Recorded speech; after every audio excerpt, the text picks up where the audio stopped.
Back in 2011, Angry Birds was everywhere. They had multiple different games, toys, and movies, generating hundreds of millions of dollars. But by 2019, they were firing masses of staff, and since then things have only gotten worse. Perhaps it's just karma for stealing the initial idea. Angry Birds wasn't an original concept. In April 2009, a game was released named Crush the Castle, which required players to fire a trebuchet into wooden structure hiding medieval people.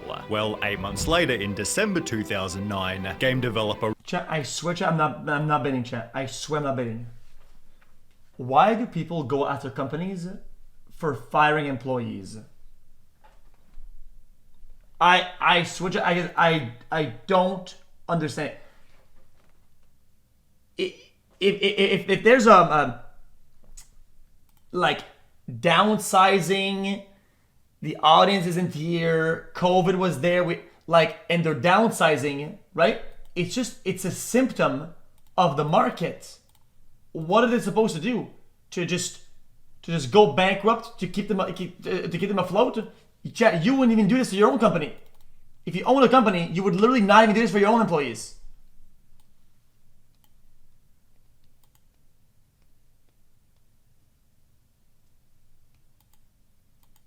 Chat, if you open, okay, chat, you open a bakery with your dad, okay?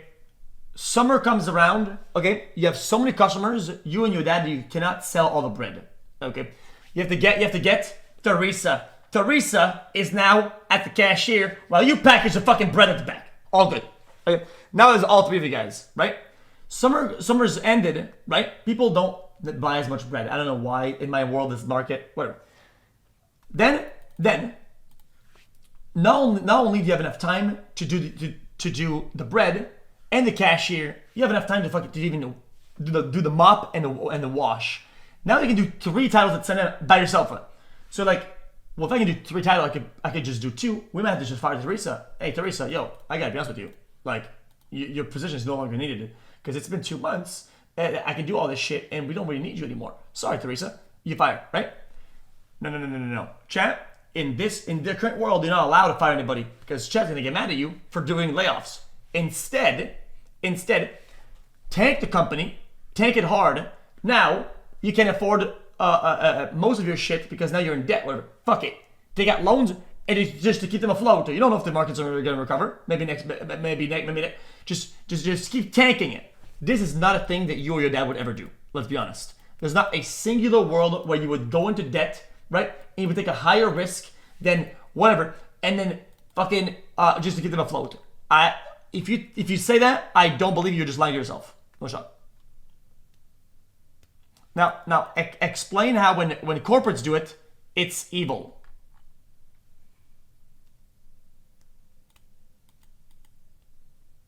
It's the same concept but upsized.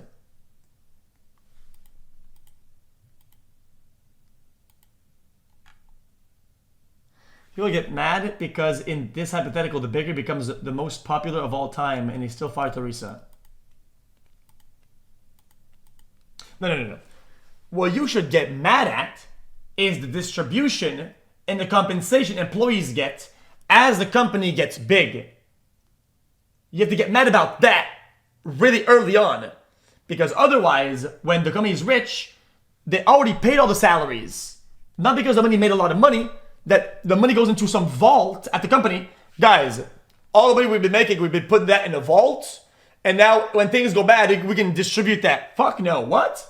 The money goes. Like, at that point, the cash flow goes into the negatives to keep people afloat. Like, is this not understandable?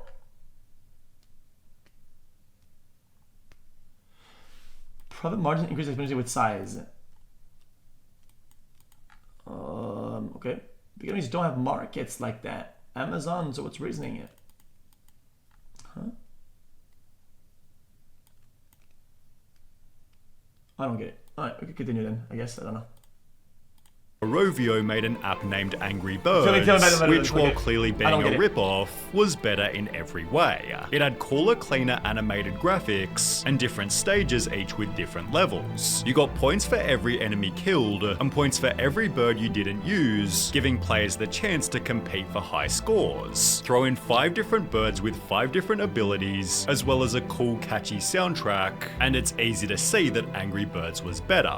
They'd developed 51 games prior to Angry Birds, none of which saw even the smallest bit of success. Therefore, when Angry Birds took only 2 months to become the #1 paid app in 60 countries, they understandably took the chance to milk it. They'd make loads of different varieties like Angry Birds Seasons, Angry Birds Space, and Angry Birds Star Wars, helping it become the #1 paid app in Apple's App Store with 6 to 7 million paid downloads. By the end of Angry Birds' first year, they'd made $10 million US, but players still demanded more. We have so many fans who have asked for the plush toys, so these are going to be available in a couple of weeks, and we're really trying to build Angry Birds into this entertainment franchise. I mean, as it took only 4 months before that announced 60,000 Angry Birds soft toys have been sold, as the game itself. Chad, they had one of the most marketable product. This is literally a marketability gold mine. It's simple. It's changeable without losing its nature. You could put that into 3D. You can do anything you want with this because it's simple and it's recognizable. The best-selling paid app of all time. Within Angry Birds itself, that implement microtransactions like Mighty Eagle, which allowed players to pay to clear entire levels. With celebs like Justin Bieber even advocating for it, Angry Birds made $100 million in 2011 and went from 28 employees in the beginning of the year to 224 employees by the end of 2011. 5 months later, they set a new world record. First mobile. If growth means hiring, and that's okay, why does downsizing can't mean layoffs?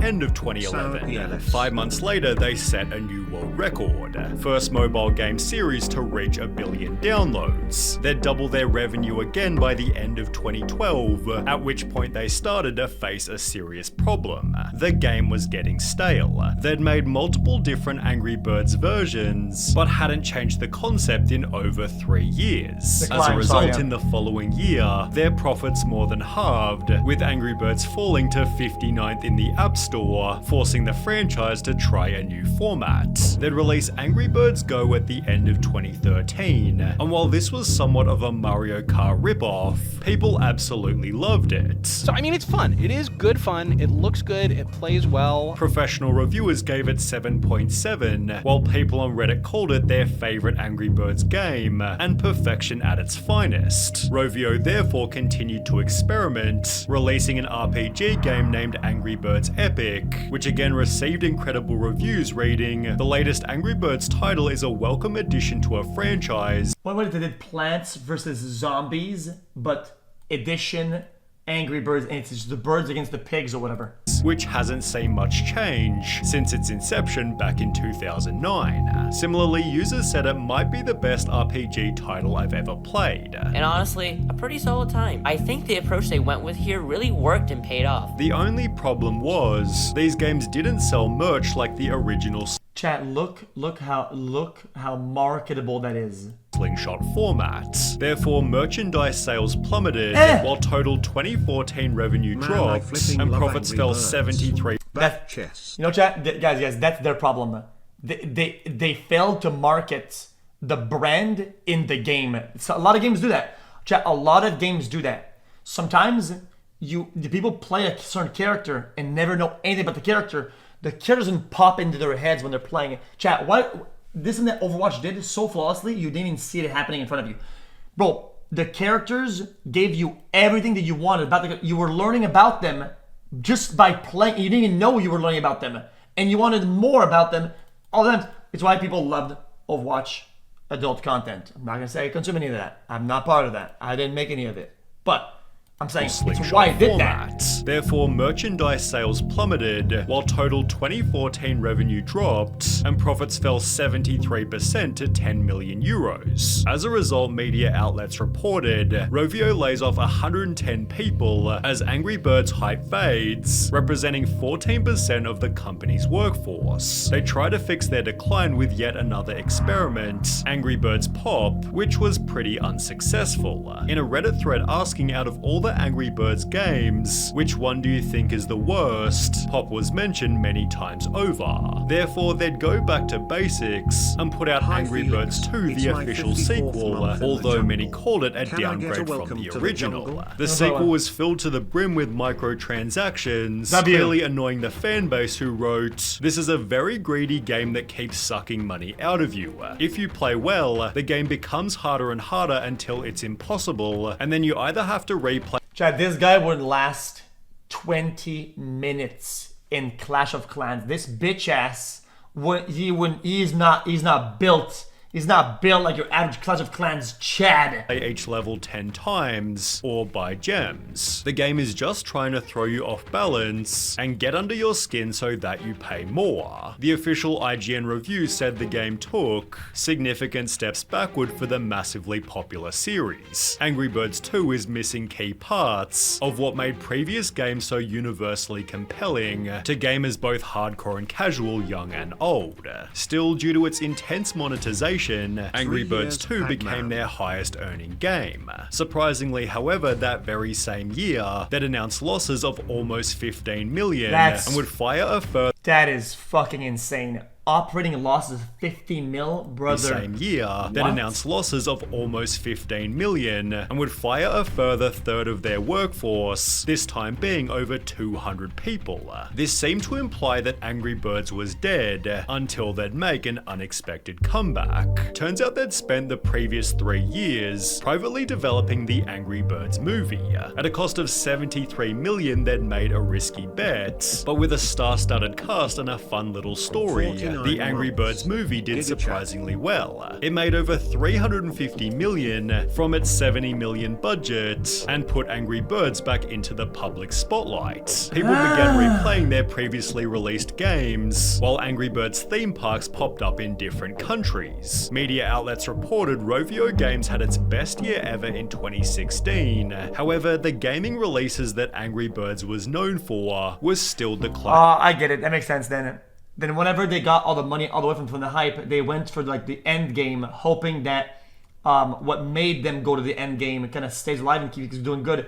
And the early game stuff ended up not doing as good, like their games or whatever. But they still were had funded the end game stuff, so it's kind of cool. Quality. But in doesn't his mean video, that the games are going to be played though. ranked every Angry Birds game so you don't have to. Jake Miller talks about Angry Birds action. Angry Birds action was the start of using the new anthropomorphic designs from the movies in their games, which I think most fans agree was the real beginning of the end for the series. Which happened to be the first game after the movie. Similarly, in the Reddit thread asking about the worst Angry Birds game, one user implied it was most of them after the movie's release. Said games included Angry Birds Fight, aka a Candy Crush ripoff, as well as Angry Birds Match, which was described as extremely bland. However, thankfully for Rovio, their older titles were still extremely popular, with Angry Birds 2's revenue growing 47% in 2018, despite it being over 3 years old. This gave them the budget to make a second movie. However, guys, mobile games market moved from games that are just fun to play to fucking dog shit ass hat. You are wrong, and they controlled the meta with the dog shit. I go around, I don't see people on their phones playing fun, just fun games anymore. They're all playing some overly involved, pay to win, fucking super crazy in-depth dog shit that they jump in because their mind is like looped into it, but they don't really like playing those games. $65 million bet. They brain rotted us, this time.